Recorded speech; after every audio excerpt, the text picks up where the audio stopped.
ओम सभी को महिला पतंजलि योग समिति द्वारका की निःशुल्क कक्षा में आप सबका स्वागत है। विशेष स्वागत डॉक्टर अजय त्रिपाठी जी का, जो हमारे बीच समय निकाल कर आए हैं। साथ में शशि त्रिपाठी जी का भी स्वागत है। दोनों डॉक्टर हैं, आप दोनों लंदन से हैं। और जब आज का जो हमारा विषय आप ले रहे हैं बहुत ही महत्वपूर्ण है। डायबिटीज में जो आंखों की देखभाल है हम कैसे कर सकते हैं, वह आपका विषय रहेगा आज। आप नेत्र विशेषज्ञ हैं। और अनिल जोशी से मैं रिक्वेस्ट करूंगी कि डॉक्टर साहब का हम सब साधकों को परिचय कराएं। बहुत बहुत स्वागत है डॉक्टर साहब का। जी, अनिल जोशी जी। जी ओम सभी को डॉक्टर अजय त्रिपाठी जी और शशि जी का बहुत बहुत स्वागत। और ये प्रतीक्षा कई महीनों से हो रही थी। हमने कई महीने पहले बता दिया था कि डॉक्टर साहब जब भारत में आएंगे तो उनका एक योग के जो साधक हैं उनके साथ कार्यक्रम होगा। आज का विषय उन्होंने ही चुना है। डॉक्टर साहब का जो बहुत बड़ा परिचय है, वैसे तो मेडिकल क्षेत्र में काफ़ी काम किया है आपने, परंतु जो उनका सीधा सीधा अभी संक्षिप्त परिचय मैं कुछ करवा करवा रहा हूँ।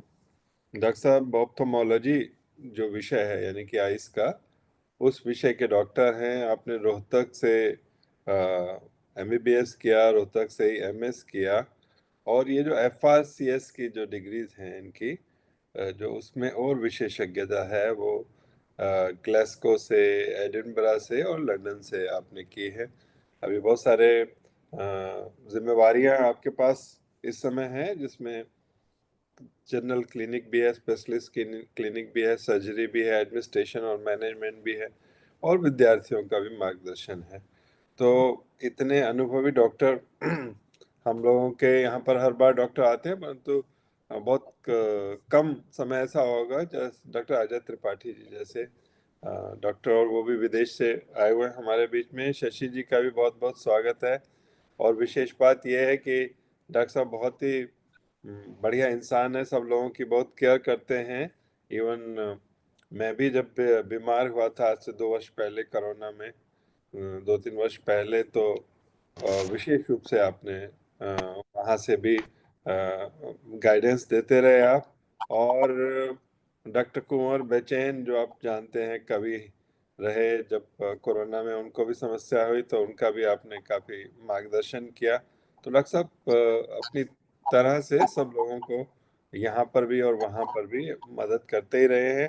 और आज जब वो भारत में हैं तो हमको लगा कि उनके समय का उपयोग यहाँ पर भी होना चाहिए। वैसे उनकी एक पुस्तक का लोकार्पण, गणेश भाटिया जी शायद अनम्यूट हो गए, तो उनकी एक पुस्तक का लोकार्पण अभी वो आप लेखक भी हैं, कवि भी हैं, और हम लोगों से तो ज़्यादा मित्रता तभी होती है कि जो लेखक या कवि या साहित्य, और सबसे बड़ी बात है बहुत अच्छे गायक भी हैं। तो मैं चाहूँगा कि कार्यक्रम समाप्त होने के बाद वो अपनी एक दो रचना भी सुनाएं। तो डॉक्टर साहब का बहुत बहुत स्वागत है। और हम चाहेंगे कि वो अपना व्याख्यान जो आज डायबिटीज में आंखों की देखभाल कैसे करनी चाहिए उस विषय पर है, उससे प्रारंभ करें। और फिर अंत में आपकी एक दो रचनाएं भी हम जरूर सुनना चाहेंगे। डॉक्टर अजय त्रिपाठी जी। बहुत बहुत शुक्रिया अनिल जी। तो बड़ी खुशी मुझे हो रही है आप सब लोगों से जुड़कर, और ये आपने एक मौका दिया उसके लिए बहुत बहुत धन्यवाद। तो विषय जो है वो ये है कि डायबिटीज़ में आँखों पे क्या-क्या असर पड़ सकता है और कैसे हम उसके बारे में उसकी देखभाल कर सकते हैं। तो मैं पहले बहुत थोड़ा-सा आपको एक सिंपल तरीके से डायबिटीज़ के बारे में मैं कुछ आइडिया दूंगा। डायबिटीज़ के मेडिकल मैनेजमेंट के बारे में ज़्यादा मैं नहीं बोलूँगा क्योंकि वो मेरा एरिया ऑफ एक्सपर्टीज़ नहीं है। मैं मेनली आई आई कंडीशंस पे फोकस करूँगा।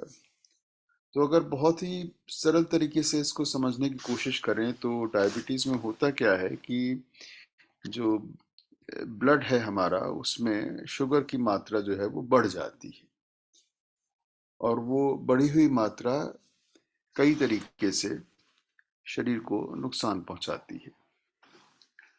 तो ये समझना ज़रूरी है कि आम तौर से एक हेल्थी स्टेटस में क्या होता है, जब जब भी हम कोई चीज़ खाते हैं तो उस वक्त हमारे शरीर में एक ऑर्गन है जिसको पैनक्रियास कहते हैं। उसमें कुछ स्पेशलाइज्ड सेल्स हैं, उनसे एक हार्मोन निकलता है जिसको इंसुलिन कहते हैं। वो इंसुलिन जो ब्लड में शुगर अभी अभी एब्जॉर्ब हुई है खाना खाने की वजह से, वो उस पे एक्ट करके उस शुगर को ब्लड में से निकाल के बॉडी के सेल्स के अंदर ले जाता है। और शुगर जो है वो सोर्स ऑफ एनर्जी है सेल्स को काम करने के लिए, सेल्स के रेस्पिरेशन के लिए। शुगर ही मेन सोर्स है मसल्स को काम करने के लिए और ब्रेन को काम करने के लिए। तो अगर वो शुगर ब्लड में ही पड़ी रहेगी और सेल्स में और ब्रेन में नहीं जाएगी तो, और मसल्स में नहीं जाएगी तो उससे वीकनेस होनी शुरू हो जाती है और प्रॉब्लम्स होनी शुरू हो जाती हैं। तो ये एक मोटी सी बात है कि जब भी हमने कुछ खाया, पैनक्रियास से इंसुलिन निकली और वो ब्लड ब्लड में से शुगर को ले गई। किस एज पे डायबिटीज होती है इस पे डिपेंड होकर कई तरह से डायबिटीज को क्लासिफाई किया जाता है। मेन जो क्लासिफिकेशन है वो टाइप 1 और टाइप 2 है, जिसमें एक मोटा सा डिफरेंस ये है कि टाइप 1 में इंसुलिन बिल्कुल नहीं बन रही है, ना के बराबर बन रही है, तो इंसुलिन बाहर से देनी पड़ती है। और जो टाइप 2 है वो आमतौर से 40-45 साल की उम्र के बाद होती है, जिसमें जो इंसुलिन बनती है, थोड़ी बनती है, या जिन सेल्स पे इंसुलिन ने काम करना होता है वो रेजिस्टेंट हो जाते हैं, उन पे इंसुलिन काम नहीं कर पाती, तो उसके लिए फिर मेडिसिन दी जाती है। आमतौर से दो तरह का इलाज होता है, या तो ओरल मेडिकेशन होती है या इंजेक्शंस दिए जाते हैं। इंजेक्शंस पहले सिर्फ इंसुलिन के दिए जाते थे, अब दूसरे तरह के इंजेक्शंस भी आने लगे हैं जो कि टाइप 1 डायबिटीज में भी दिए जाते हैं। तो आंखों पर डायबिटीज का असर जो है वो बहुत तरीकों से पड़ता है। जो सबसे कॉमन चीज जो देखी गई है कम्युनिटी में, उसको डायबिटिक रेटिनोपैथी कहते हैं। रेटिनोपैथी का मतलब है कि आंख का जो पीछे का पर्दा होता है जिसको रेटिना कहते हैं, उस पर डायबिटीज का असर पड़ना शुरू हो जाता है। शुरू की स्टेजेस में ये जो असर पड़ता है इसका मरीज को पता नहीं चलता, क्योंकि ये कोई आईसाइट पे या और किसी चीज पे इसका असर नहीं पड़ता। लेकिन जब असर पड़ना शुरू होता है, जब तक मरीज को मालूम पड़ता है, तब तक कुछ केसेस में ये चेंजेस इतने एडवांस हो जाते हैं कि ट्रीटमेंट करने के बावजूद थोड़ा सा नजर का नुकसान हो जाता है, 100% रिकवरी नहीं होती है। और रेटिनोपैथी होने का जो रिस्क है वो एक तो डायबिटीज की ड्यूरेशन के साथ इसका ताल्लुक है। जैसे अगर किसी को 3 साल से डायबिटीज है या किसी को 20 साल से डायबिटीज है, तो जिसको 20 साल से है उसको रेटिनोपैथी होने के चांसेस ज्यादा हैं।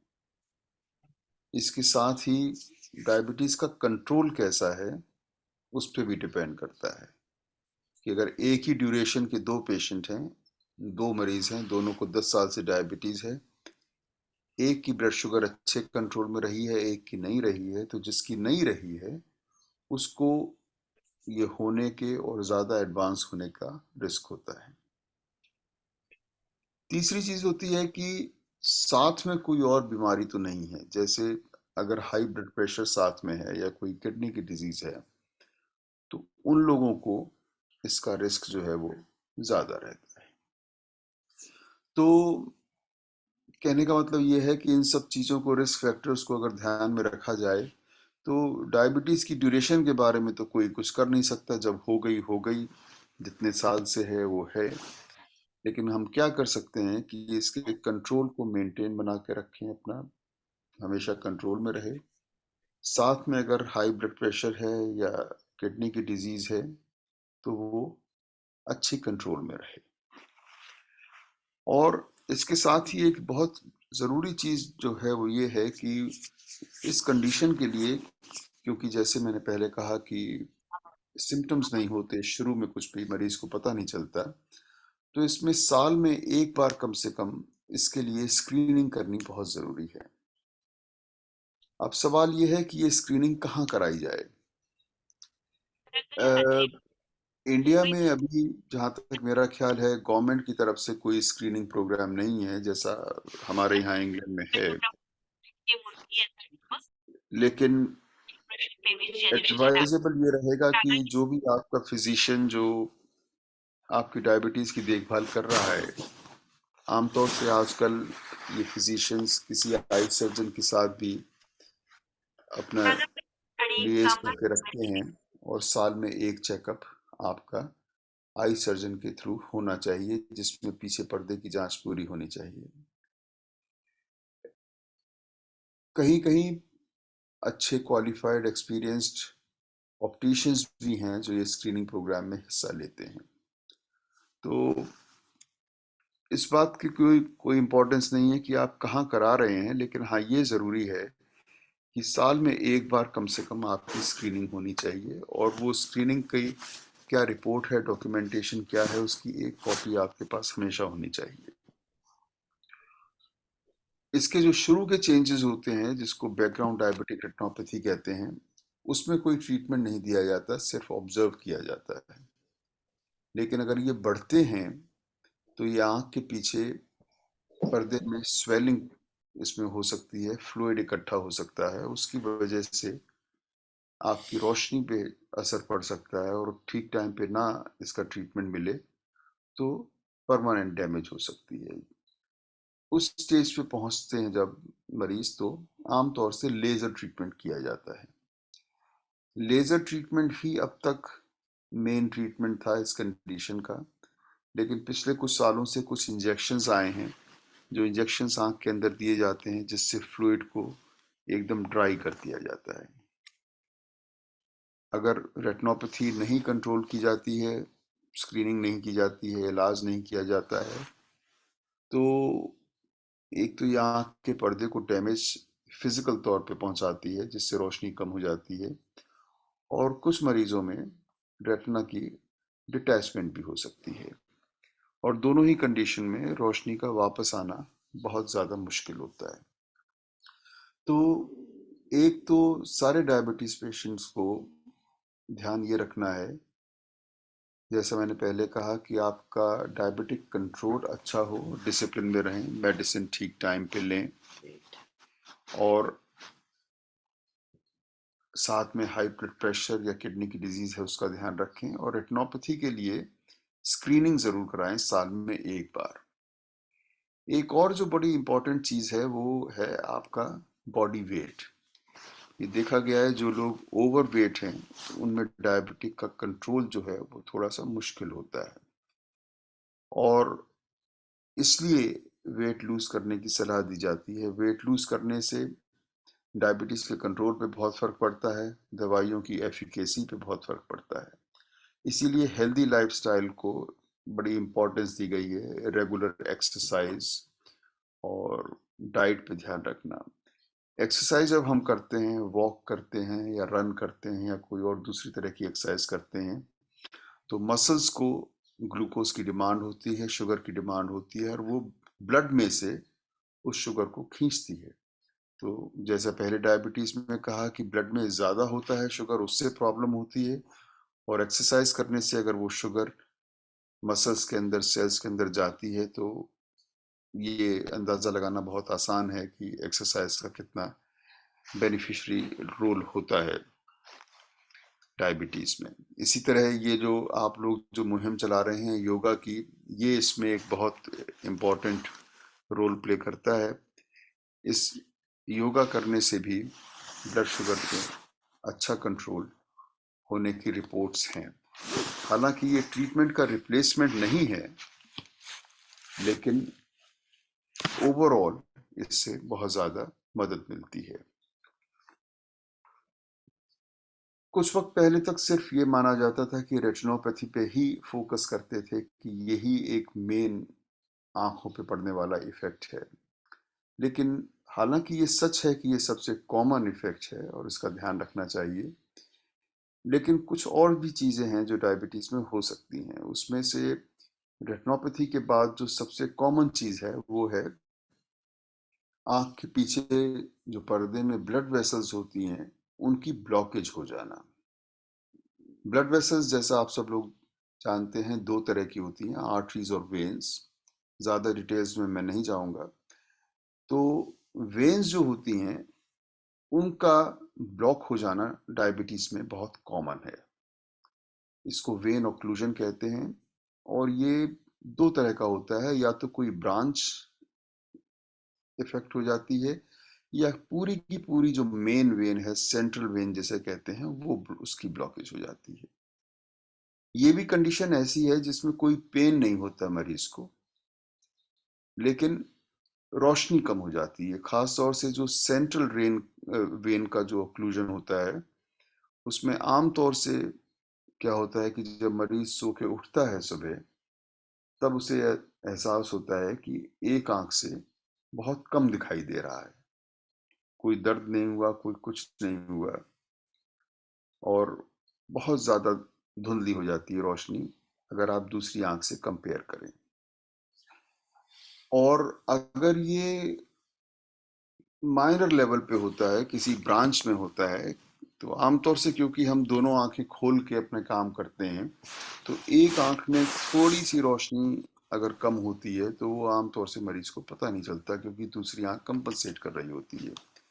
तो इसलिए बीच में कभी कभी ये भी एक अच्छी आदत होती है कि हफ्ते में कभी आप एक दिन दोनों आंखों को ऐसे हाथ रख के अपना देख लें कि रोशनी दोनों की जो है ठीक है, जिस तरह की थी उतनी ही है, उसमें कोई फर्क नहीं हुआ है। उसका एक बड़ा आसान तरीका है कि अपने कमरे में या रसोई में किसी भी दीवार पे कोई, या तो कोई चित्र लगा लें, या कोई अगर पोस्टर है उस पे क्या लिखा हुआ है वो आप देख लें, और एक फिक्स डिस्टेंस से हफ्ते में एक बार एक एक आंख को कवर करके देख लें कि वो आपको चित्र या जो लिखाई उस पे है वो आपको साफ दिखाई दे रही है। अगर कोई दिक्कत हो तो फिर उसमें मेडिकल ओपिनियन लेना बहुत ज़रूरी है, कि क्योंकि ये इस चीज़ का रिस्क हो सकता है कि ये पीछे वेन का ऑक्लूजन हुआ हो, जो सिर्फ एग्जामिनेशन से ही पता चल सकता है, क्योंकि उसमें कोई दर्द वगैरह नहीं होता है। वेन ऑक्लूजन अगर हो जाता है तो उसके भी ट्रीटमेंट अवेलेबल हैं। इस पे डिपेंड करता है कि कितना बड़ा ऑक्लूजन है, उसके लिए लेजर किया जा सकता है, नहीं तो इंजेक्शन दिए जा सकते हैं।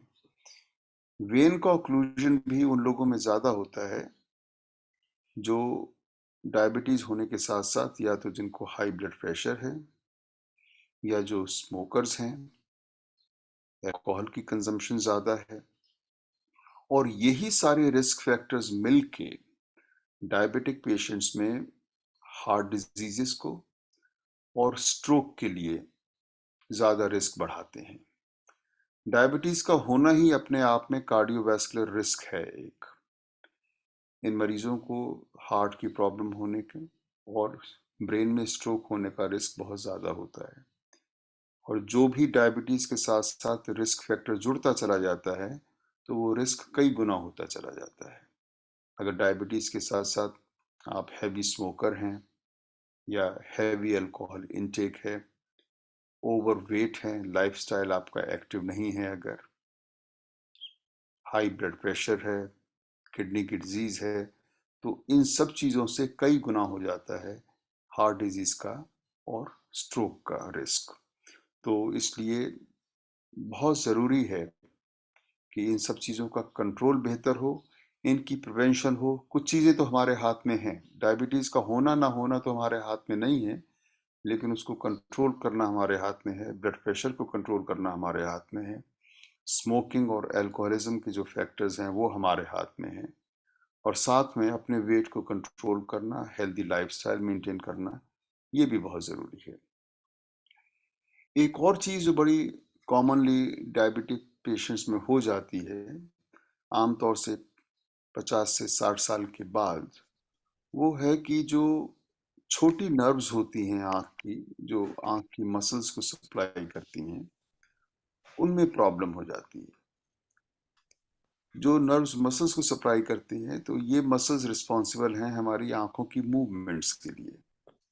हमने दाएं देखा, बाएं देखा, ऊपर नीचे हम जब देखते हैं तो जो मसल्स जो आंख को मूव करती हैं, उनके लिए नर्व्स हैं जो कि बहुत ही फाइन और बहुत डेलिकेट नर्व्स हैं। डायबिटीज में, स्पेशली अनकंट्रोल्ड या लॉन्ग स्टैंडिंग डायबिटीज में, जो ब्लड वेसल्स इन नर्व्स को सप्लाई करती हैं, उनमें प्रॉब्लम हो जाती है। उसकी वजह से वो नर्व्स जो हैं अचानक ही काम करना बंद कर देती हैं। तो इन मरीजों में क्या होता है कि एक तो आंख का डेविएशन होना शुरू हो जाता है। जैसे एक नर्व होती है सिक्स नर्व, अगर वो इन्वॉल्व हो जाती है तो आंख अंदर की तरफ घूम जाती है, डबल दिखाई देने लगता है। और ये सब अचानक इतनी तेजी से होता है कि मरीज जो है वो घबरा जाता है कि ये क्या हो गया, अचानक दो दो क्यों दिखने लगे। इस कंडीशन में भी पेन नहीं होता, लेकिन इसके सिम्टम्स इतने स्ट्रांग होते हैं कि मरीज एकदम डॉक्टर के पास जाके सलाह लेता है। अगर ये नर्व की प्रॉब्लम सिर्फ डायबिटीज की वजह से हुई है तो 90 से 95% पेशेंट्स में वक्त के साथ साथ ये इम्प्रूव हो जाती है और आमतौर से पूरी तरह रिकवर हो जाती है। कोई घबराने की बात नहीं होती। लेकिन साथ में ये भी ध्यान रखना ज़रूरी है कि ये नर्व इन्वॉल्व होने की और वजह भी हो सकती हैं, जिसमें सबसे इम्पॉर्टेंट वजह है कि कुछ ब्रेन में तो कुछ नहीं है। तो जब भी इस तरह का कोई एपिसोड होता है तो एक पूरी एग्जामिनेशन करा लेनी बहुत ज़रूरी है। इसके अलावा, जैसा कि आमतौर से सबको पता है कि डायबिटिक पेशेंट्स में जो इन्फेक्शन होता है उसको कंट्रोल करना थोड़ा मुश्किल होता है। जो जख्म होते हैं उनको हील होने में टाइम लगता है। तो इसी तरह जो डायबिटीज़ में अगर लिड के इन्फेक्शंस हो जाते हैं, जो आमतौर से सिस्ट बन जाते हैं या स्टाई हो जाती है, उसको भी हील होने में थोड़ा सा ज़्यादा टाइम लगता है और ये बार बार भी हो सकते हैं। तो इसलिए आँखों की सफाई रखनी बहुत ज़रूरी है।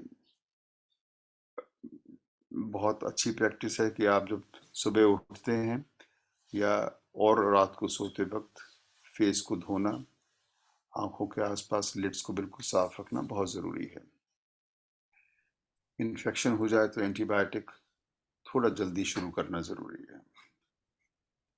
एक और चीज़ जो पहले बहुत ज़्यादा कॉमनली देखी जाती थी, अब सिर्फ डायबिटीज़ की वजह से बहुत ज़्यादा कॉमन नहीं देखी जाती, वो होता है कैटरेक्ट, सफ़ेद मोतिया जिसे कहते हैं। कुछ साल पहले तक जब डायबिटीज़ के ट्रीटमेंट के बहुत ज़्यादा ऑप्शंस अवेलेबल नहीं थे और लोगों की एजुकेशन और अवेयरनेस इतनी ज़्यादा नहीं थी जो कि आजकल है, तो अनकंट्रोल डायबिटीज़ की वजह से बहुत यंग एज में कैटरेक्ट हो जाता था। लेकिन आजकल सिर्फ डायबिटीज़ की वजह से होने वाला कैटरेक्ट इतना कॉमन नहीं है, क्योंकि मरीजों को भी इंफॉर्मेशन है, एजुकेशन है, वो अपनी डायबिटीज़ का ध्यान रखते हैं, लाइफस्टाइल अच्छा रखते हैं, मेडिकेशंस के ऑप्शंस बहुत ज़्यादा अवेलेबल हैं। तो आमतौर से कैटरेक्ट जिस एज में होता है उसी एज में होता है। कम केसेस ऐसे होते हैं कि सिर्फ डायबिटीज़ की वजह से जो है वो बहुत पहले हो जाएं। तो ये मेन चीज़ें हैं जो डायबिटीज़ जो है आँख को इफेक्ट कर सकती है। और इसमें जो सबसे इम्पोर्टेंट जो टेक होम मैसेज है वो यही है कि एक तो डायबिटीज़ का कंट्रोल ठीक रखें, साथ में अगर कोई और कंडीशन है जैसे हाई ब्लड प्रेशर वगैरह है, उसका कंट्रोल बहुत ज़रूरी है। लाइफस्टाइल हेल्दी ज़रूर रखें, जिसमें से एक चीज़ तो आप लोग पहले ही कर रहे हैं, रेगुलर योगा कर रहे हैं, जो कि बहुत अच्छी बात है।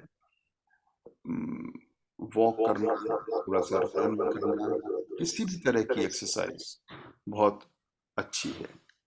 स्मोकिंग पे और अल्कोहल इनटेक पे मॉडरेशन बहुत ज़रूरी है।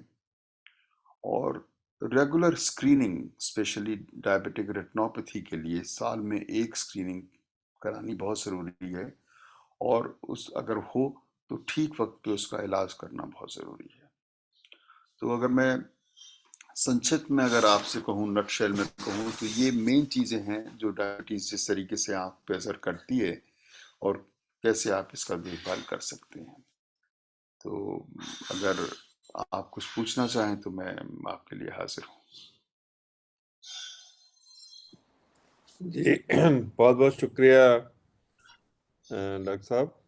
अब जो हमारे साथी जुड़े हुए हैं वो काफ़ी, आपने इतने कम समय में जो भी महत्वपूर्ण बिंदु हैं सभी डायबिटीज से जुड़े आपने सबके सामने रखे हैं। तो आप लोग जो प्रश्न करना चाहते हैं, मैं अभी यहाँ पर मेरे इससे स्पीकर्स व्यू है तो इसलिए मैं देख नहीं पा रहा हूँ। तो एक बार ज्योति जी आप देख लें। ज्योति जी जी। अभी हाँ जी सर, हाँ। जो भी क्वेश्चंस करना चाह रहे हैं प्लीज अपने हैंड रेज कीजिए या वन बाय वन आप बोल सकते हैं। किसी का कोई क्वेश्चन है?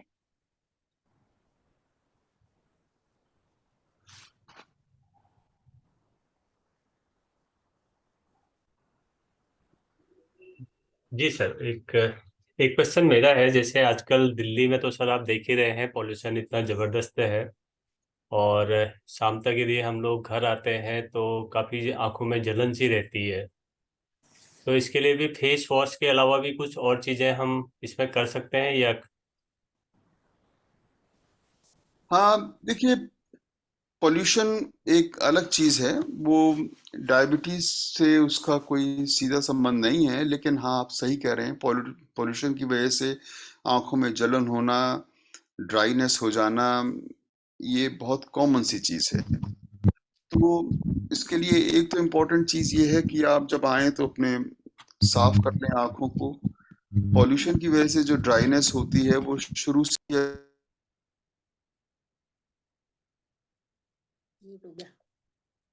सर आप हाँ, ये मेरे को अनम्यूट गलती से हो गया था।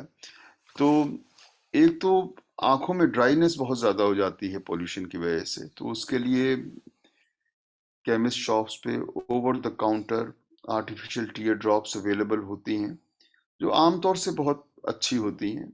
कई तरह की आती हैं और हर दवाई हर एक मरीज को सूट करे ये तो जरूरी नहीं है, लेकिन आप ट्राई कर सकते हैं कौन सी आपको सूट करती है। और रात को सोने से पहले ड्रॉप्स डाल लेना ठीक है, सुबह घर से निकलने से पहले ड्रॉप्स डाल लेना ठीक है। बाकी रेगुलर प्रोटेक्शन के लिए अगर आप ग्लासेस पहनते हैं नज़र के तो ठीक बात है, नहीं तो सन ग्लासेस वगैरह लगा लेते हैं लोग, जिससे डायरेक्ट डस्ट वगैरह उसका एक्सपोजर ना हो। लेकिन हाँ, पॉल्यूशन एक बड़ी प्रॉब्लम है। I think it is one of the price we are paying for all the advancement. और इस वजह से बहुत ज़्यादा मरीजों को आंखों में दिक्कत हो रही है। आजकल के टाइम में one of the commonest problem है पॉल्यूशन की वजह से जो आंखों में इरिटेशन, रेडनेस और ड्राइनेस हो रही है। तो आंखों की सफाई और लुब्रिकेटिंग ड्रॉप्स इसका बेस्ट ऑप्शन है। Thank you sir. धन्यवाद।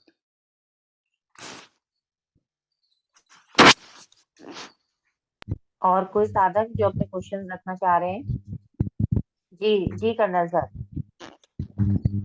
Sir, thank you very much for covering subject so very well. Diabetic तो ठीक है, डायबिटिक की वजह से होता है। Two things that I would like to know, जब आई वॉश मॉर्निंग में या इवन आफ्टर गोइंग आउट, जब वापस आते हैं, मॉर्निंग में तो बहुत अच्छा है कि अगर आप ठंडे पानी से वॉश कर ले, लेकिन आजकल जब सर्दियां शुरू होती है तो समटाइम ठंडे पानी से वॉश करना जरा मुश्किल होता है। Is it okay to do with a little warm water? हाँ, उसमें कोई हर्ज नहीं है। हाँ, उसमें कोई हर्ज नहीं है। जो इसमें इम्पोर्टेंट चीज है वो सफाई करने की है। पानी का टेम्परेचर इतना इम्पोर्टेंट नहीं है। पानी के टेम्परेचर पे इम्पोर्टेंस ज्यादा देते हैं जो आंख में आईलिड पे सिस्ट वगैरह हो जाते हैं या स्टाइज हो जाती हैं, उसमें थोड़ा सा गर्म पानी जो है वो हेल्पफुल ज्यादा होता है। लेकिन वॉश करने के लिए पानी का टेम्परेचर इतना इम्पोर्टेंट नहीं है। हाँ, साफ पानी होना चाहिए, आपके हाथ साफ होने चाहिए। उससे पहले हाथों को साफ कर लें साबुन से धो के, और उसके बाद आप पानी से साफ कर सकते हैं जो जो Thank you आपको very much. Second question of mine is, जी जी, thank you very much. Second question of mine is, operation की जहां तक बात होती है, इसी the moment you report to the doctor, थोड़ा भी कुछ असर होता है तो immediately they go for it. See earlier अगर ऑपरेशन करा लें तो ज्यादा बेहतर है।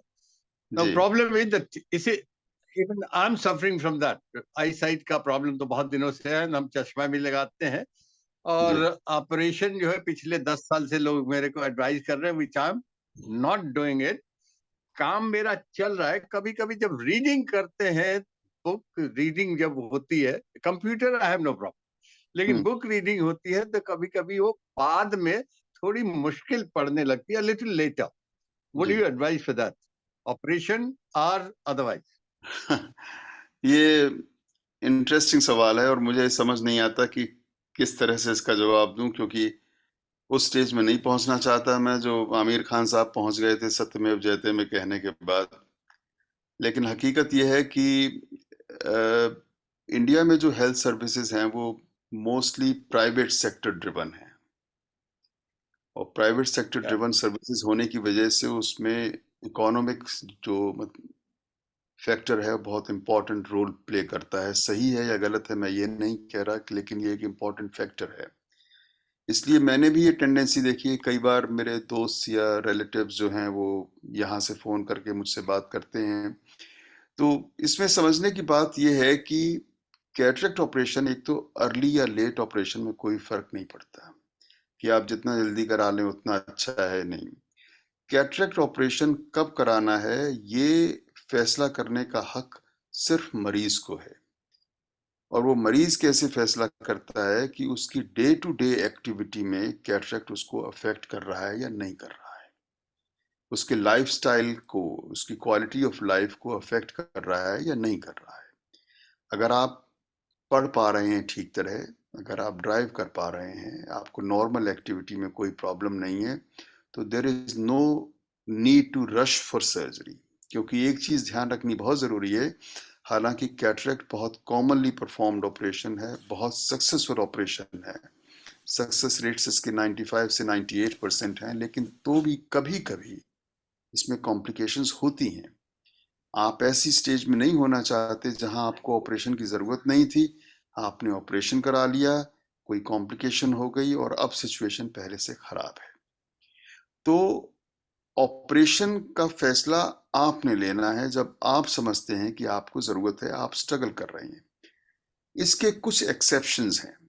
एक तो लीगल एक्सेप्शन है, वो क्या कि ड्राइविंग स्टैंडर्ड्स हैं, उसमें ये मेंशन है कि आपकी आईसाइट कम से कम इतनी होनी चाहिए तो आप ड्राइव कर सकते हैं।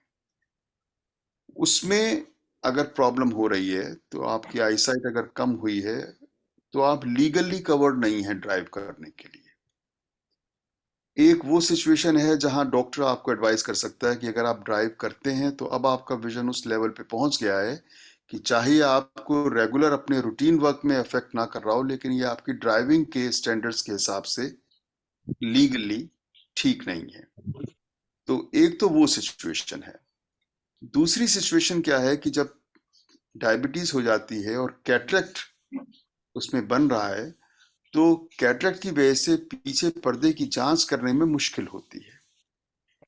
एक वो सिचुएशन है जहां डॉक्टर आपको एडवाइस कर सकता है कि आपके कैटरेक्ट की वजह से हम आपका पर्दा ठीक तरह नहीं देख पा रहे, तो जब रेटिनोपैथी होती है या वेन्स के ऑक्लूजन है, उनको डायग्नोस करने में दिक्कत आ सकती है। इन दो सिचुएशंस में डॉक्टर आपको एडवाइस कर सकता है कि ऑपरेशन थोड़ा सा पहले करा लें, चाहे आपको बहुत ज्यादा सिम्टम्स नहीं है। इसके अलावा फैसला सिर्फ और सिर्फ आपके हाथ में है। जैसा आपने खुद कहा कि आपको 10 साल से एडवाइस किया जा रहा है ऑपरेशन के लिए और अभी तक सब चीजें ठीक चल रही हैं। आमतौर से ऐसा ही होता है, कैटरेक्ट बहुत धीरे धीरे बढ़ता है और कोई इसमें ओवरनाइट चेंज होने की ऐसी संभावना नहीं होती, और ना ही ऐसा होता है कि आप आज करा लोगे तो रिजल्ट अच्छे हैं और 3 साल बाद कराओगे तो रिजल्ट अच्छे नहीं। Thank you very much, but what I said is कि जब हम किताब पढ़ते हैं तो कुछ देर के बाद प्रॉब्लम शुरू हो जाती है। कंप्यूटर पे कुछ नहीं होता है, बिकॉज मेरी थोड़ा पढ़ाई की आदत कम तो है, बट कुछ पढ़ ही लेता हूँ हाँ और रेगुलर पढ़ता हूँ। रोजाना कम से कम 2 से 3 घंटे कंप्यूटर पे कुछ न कुछ पढ़ते हैं। हमारी कुछ क्लासेस चलती है, उस पे चलाते रहते हैं।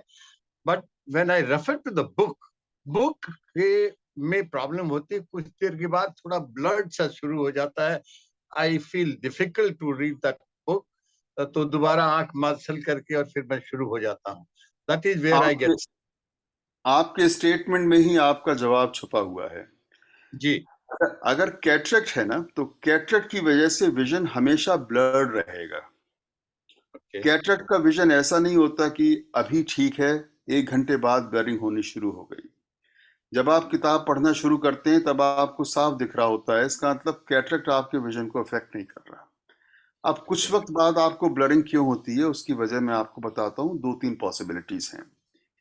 एक तो स्टडीज ने ये दिखाया है कि जब भी हम कोई क्लोज अटेंशन का नियर वर्क करते हैं, जैसे रीडिंग है या वर्किंग ऑन कंप्यूटर है, विजुअल डिस्प्ले यूनिट्स पे अगर काम करते हैं, तो हमारा रेट ऑफ ब्लिंकिंग जो है वो कम हो जाता है लिड्स का। ब्लिंकिंग की इंपॉर्टेंस क्या है? जब भी हम ब्लिंक करते हैं तो आंखों के जो टीयर्स हैं वो पूरी सरफेस पे फैल जाते हैं। जैसे कार का वाइपर होता है जो पानी को फैलाता है पूरे शीशे पे, तो वो टीयर्स को स्प्रेड करता है, उसकी वजह से हमें साफ दिखाई देता रहता है। ब्लिंकिंग अगर कम होती है तो वो टीयर्स ड्राई हो जाते हैं, उसकी वजह से ब्लिंकिंग होती है और आप आंख को जब रब करते हैं वो टीयर्स फिर से स्मीयर हो जाते हैं और फिर आपको साफ दिखाई देने लगता है। एक तो वजह ये है। तो इसमें आपको ध्यान देना चाहिए कि या तो आप आर्टिफिशियल टीयर ड्रॉप्स उस वक्त डाल लें या थोड़ा सा ब्रेक ले लें और फिर पढ़ना शुरू कर लें। ये ड्राइनेस की एक निशानी है कि थोड़ी देर बाद ब्लरिंग हो जाती है। दूसरा ये कि अगर ये ड्यूरेशन धीरे धीरे कम होती जाती है, जैसे पहले 1 घंटे तक आप ठीक आप रहता था विजन, अब 40 मिनट में, आधे घंटे में हो जाता है, तो एक बार नज़दीक का चश्मा टेस्ट कराने में कोई हार्म नहीं है। लेकिन जहां तक कैटरेक्ट की बात है, कैटरेक्ट ये नहीं करेगा कि थोड़ी देर आपको ठीक दिखाई देगा और कुछ वक्त के बाद उसमें ब्लरिंग हो जाएगी।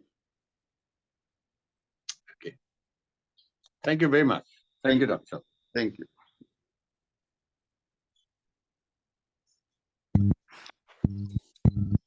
कोई और साधक अपना क्वेश्चन लेना चाह रहे हैं? अनम्यूट कर सिंधु जी, सकते हैं अपने आप को। सिंधु जी, हाँ। जी। ऐसा है कि आंखों का मैंने कैटरेक्ट का ऑपरेशन करवाया हुआ है। जी। उसके बाद भी क्या है, एक आंख में मोकुलर होल की प्रॉब्लम आ गई है, तो उसके लिए मुझे क्या करना चाहिए? हाँ, तो मैकुलर होल जो है ये ऐसी कंडीशन है कि तो इसका कैटरेक्ट सर्जरी से सीधा संबंध नहीं है।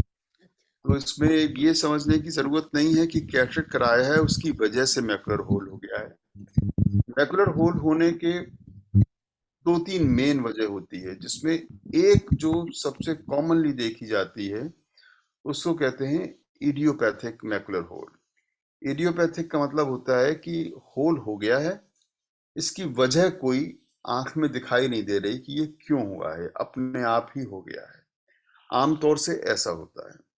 लेकिन कुछ कंडीशंस में, रेटिना की कंडीशंस में स्पेशली, जहां पे फ्लूइड आंख के पीछे बहुत देर तक इकट्ठा हो जाए तो रेटिना की ऊपर की लेयर्स बहुत थिन हो जाती हैं, फ्रेजाइल हो जाती हैं और उससे मैकुलर होल बन जाता है।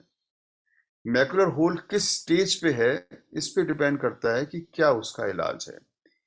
एक होता है पार्शियल थिकनेस मैकुलर होल, जिसको लैमेलर मैकुलर होल कहते हैं, उसमें आमतौर से कुछ नहीं करते।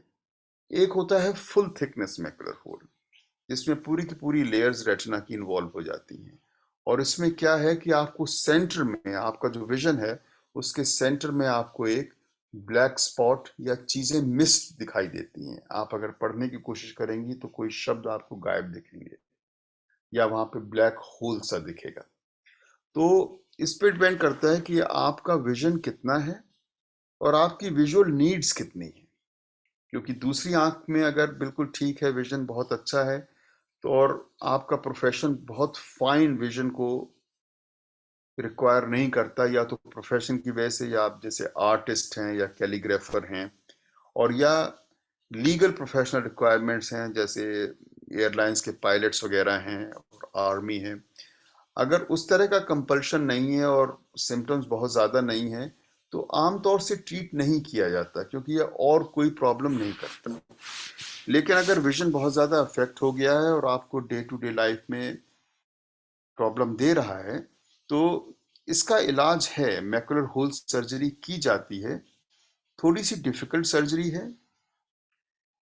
कॉम्प्लिकेशंस थोड़ी सी ज़्यादा हैं, लेकिन सबसे इम्पोर्टेंट बात जो है वो ऑपरेशन के बाद का जो पीरियड है वो इसमें बहुत डिफिकल्ट होता है।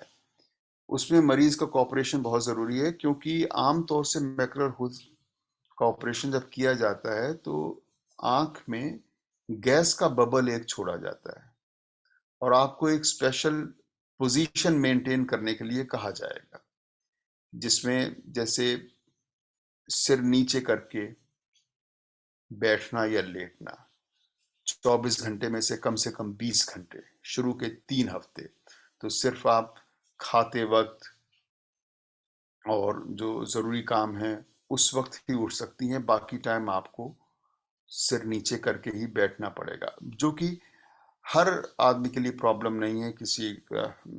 हर आदमी के लिए पॉसिबल नहीं है। किसी को बैक पेन है, किसी को नेक पेन है, तो कुछ लोग उसको कोप नहीं कर पाते हैं, और अगर वो आप नहीं कर पाती हैं तो वो गैस बबल देर तक अगर मैकुला के कांटेक्ट में नहीं रहेगा तो वो हील नहीं कर पाएगा।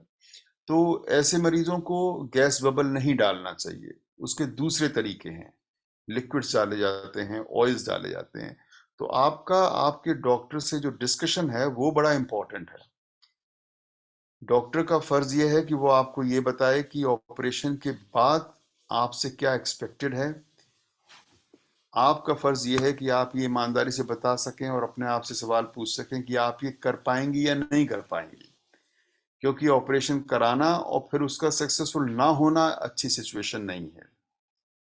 तो अगर आप कह देंगे कि नहीं ये तो मैं नहीं कर सकती, कि मैं 20 घंटे तक मैं ऐसे पड़ी रहूं, मैं घर में देखभाल करने वाली हूं अकेली किसी की और मुझे काम करना होता है, मैं नहीं कर सकती, तो वो दूसरा ऑप्शन उस डॉक्टर को आपको देना चाहिए कि अच्छा फिर हम गैस बबल नहीं डालेंगे, ऑयल डालेंगे। ऑयल के साथ प्रॉब्लम क्या है? गैस बबल के साथ तो ये है कि गैस एब्जॉर्ब हो जाती है 3 हफ्ते बाद, कुछ नहीं करना होता आपको। लेकिन अगर ऑयल डाला जाता है तो वो ऑयल एक स्टेज पे निकालना पड़ता है, तो उसमें दूसरा ऑपरेशन भी करना पड़ता है, तो उसकी वो प्रॉब्लम है। तो पूरा डिस्कशन जो है डॉक्टर के साथ वो बहुत ज़रूरी है। और फिर जैसा कि मैंने पहले कहा कि पहले ये आपको ये जानना ज़रूरी है कि आपको ऑपरेशन चाहिए या नहीं। मैकुलर होल सिर्फ होना ही इस चीज के लिए नहीं है कि अब आप ऑपरेशन करा ही लें। अगर आपको प्रॉब्लम दे रहा है, दूसरी आंख में विजन नहीं है, किसी अच्छा नहीं है किसी और वजह से, तो आपको प्रॉब्लम हो रही है, सिर्फ तब ऑपरेशन कराएं और सारे के सारे ऑप्शंस अच्छी तरह डिस्कस कर लें पहले। Thank you.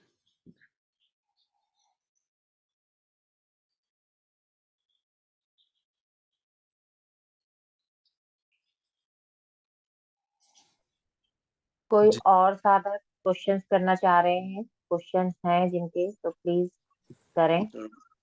मेरा एक प्रश्न था जी का ऑप्शन मोतियाबिंद का कर लिया, उस पर डॉक्टर से पूछा थी आँख के लिए, बोले इसमें इसका भी बोले आप करा लो। अब महीने भर बाद दूसरे डॉक्टर को चेक कराया तो उस समय तो ऐसा लगा कि दूसरा भी करा लेना चाहिए अपन को, लेकिन जब दूसरे डॉक्टर को चेक कराया तो वो ये कह रहे हैं कि इसमें तो अभी शुरुआत ही हुई है, 2% 3% हुई है, इसका ऑपरेशन अभी आपको करा नहीं है। अब ये दुविधा डाल दिया उसने, वो कह रहा है कि 1 महीने बाद करा लो और ये कह रहे हैं कि कराना आवश्यक नहीं है। तो ऐसी स्थिति में क्या करना चाहिए कि अपन गलती कर रहे हैं नहीं करा के, कि अपने को कराना चाहिए? पहला प्रश्न अब ये इस था। दूसरा एक और प्रश्न था काले पानी का, हाँ हाँ कि काला पानी आ जाता है तो फिर दिखना बंद हो जाता है, क्या उसका इलाज है या नहीं है?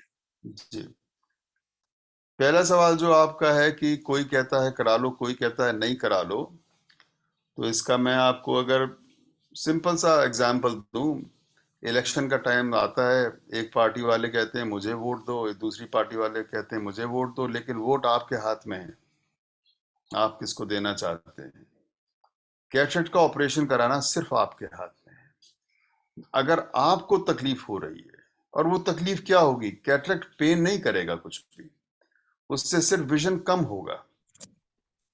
और वो कितना कम हो रहा है, जो जो काम आप करना चाहते हैं क्या वो उसमें इंटरफियर कर रहा है। अगर उसमें इंटरफियर नहीं कर रहा है तो आपको जरूरत नहीं है। एक आंख का आपने करा लिया, उसकी रोशनी ठीक है, और अगर आपको अब दिक्कत नहीं हो रही है तो दूसरी आंख में चाहे कितना भी कैटरेक्ट है, किसी के कहने पे ऑपरेशन ना कराएं। हाँ, आपको अगर दिक्कत हो रही है, आपको ड्राइविंग में प्रॉब्लम हो रही है, आपको डर लगता है ड्राइव करने में, रिस्क है, आपकी वजह से औरों को रिस्क है जो ड्राइव कर रहे हैं, उनको भी तो खतरा है, सिर्फ आप ही को नहीं है। इस तरह की सिचुएशन है, और जो आपका रेगुलर काम है वो आप नहीं कर पा रहे हैं, तो ऑपरेशन कराइए, किसी के कहने से ना कराइए। दूसरी चीज जो आपने काले मोतिये की बात की ही, जो कि ग्लोकोमा है, ये बहुत इंपॉर्टेंट टॉपिक है, क्योंकि ये एक दूसरी कंडीशन ऐसी है जिसमें मरीज को कोई दर्द नहीं होता, और इसकी वजह से जो आंख की रोशनी जाती है वो कभी वापस नहीं आती। तो ये एक अपने आप में बहुत बड़ा सब्जेक्ट है, इसके बारे में अगर मौका लगेगा तो बात करेंगे कभी। लेकिन जहां तक आपने पूछा कि इसका इलाज पॉसिबल है या नहीं, अवेलेबल है या नहीं, इसके बहुत इलाज अवेलेबल हैं। आज से 20-25 साल पहले सिर्फ 1 या 2 तरह की दवाइयां आती थी इसको कंट्रोल करने के लिए, अब बहुत दवाइयां हैं। जिन मरीजों में दवाई फेल हो जाती है उनके लिए ऑपरेशन है। लेकिन काले मोतिये में एक चीज का ध्यान रखना जरूरी है, ये ऐसी बीमारी है जिसको खत्म नहीं किया जा सकता, कंट्रोल किया जा सकता है, और बहुत अच्छा कंट्रोल करने वाले ऑप्शंस अवेलेबल हैं। तो आज के वक्त में काले मोतिये की वजह से अगर किसी की रोशनी को फर्क पड़ता है तो वो दुख की बात है, क्योंकि डायग्नोस्टिक एबिलिटीज बढ़ गई हैं और ट्रीटमेंट के ऑप्शंस बहुत ज्यादा बढ़ गए हैं। तो उसमें भी क्योंकि मरीज को ये दर्द नहीं करता, तो ये भी, इसका भी रेगुलर स्क्रीनिंग प्रोग्राम होना बहुत जरूरी है। जब आप साल में एक बार अपना चश्मा चेक कराने जाते हैं, उस वक्त चेक करने वाले का फर्ज बनता है कि आंख का जो प्रेशर है उसको वो मेजर करे, आंख के पीछे पर्दे पे ऑप्टिक नर्व की जांच करे, क्योंकि ऑप्टिक नर्व में भी चेंजेस आ जाते हैं जब ग्लूकोमा होता है, और वो आपको बताए कि सब कुछ ठीक है। और अगर ठीक नहीं है तो बाकी की इन्वेस्टिगेशन करके आपको इलाज शुरू करे। ग्लूकोमा का जो इलाज है वो लाइफ लॉन्ग होता है, पूरी जिंदगी तक चलता है, क्योंकि कंट्रोल करना जरूरी होता है इसे। जी धन्यवाद सर। जी ज्योति जी, मेरे ख्याल से अब हम समापन की तरफ चलते हैं, समय भी काफी हो गया है। जी सर, जी। और बाकी लोगों से अगर कुछ बात करनी हो तो व्यक्तिगत रूप से वो बता सकते हैं, सरोज जी को बता सकते हैं, वो आपसे बात भी करवा देंगी, जी जी डॉक्टर अजय त्रिपाठी जी की। तो अभी मैं देख रहा था, कुछ ऐसा संयोग हुआ कि जो इसका पोस्टर जो सर्कुलेट होता है उसमें आपका जो काव्यात्मक परिचय वाला जो परिचय है वो चला गया। तो अब खैर, वो लोग भी, जो पेशेंट्स भी पढ़ रहे होंगे तो सोच रहे होंगे कि वाकिफ लिखे हैं तो ये कम से कम आइज से रिलेटेड वाकिफ होंगे, जो कि सारी चीजों के बारे में जानते हैं, जो आपने प्रूव भी कर दिया है। क्योंकि डायबिटीज की आपने बात की, लेकिन कैटरेक्ट और ग्लूकोमा और कई तरह के बातें आई। तो एक तो मैं चाहता हूं कि अगर शशि जी हैं तो शशि जी का भी परिचय, शशि जी हैं क्या? शशि जी जी, हाँ हैं तो, हाँ, लेकिन अच्छा, अभी तो 5-7 मिनट बाद भी वो जुड़ नहीं सकते नहीं, हैं। मैं उनको नहीं, दे मैं सोच रहा हूँ कि पहले पहले एक अजय जी, आपकी जो रचनाएं हैं आप वो रिकॉर्डिंग स्टॉप कर दें, रिकॉर्डिंग को स्टॉप करके दूसरी रिकॉर्डिंग कर लें इसके बाद।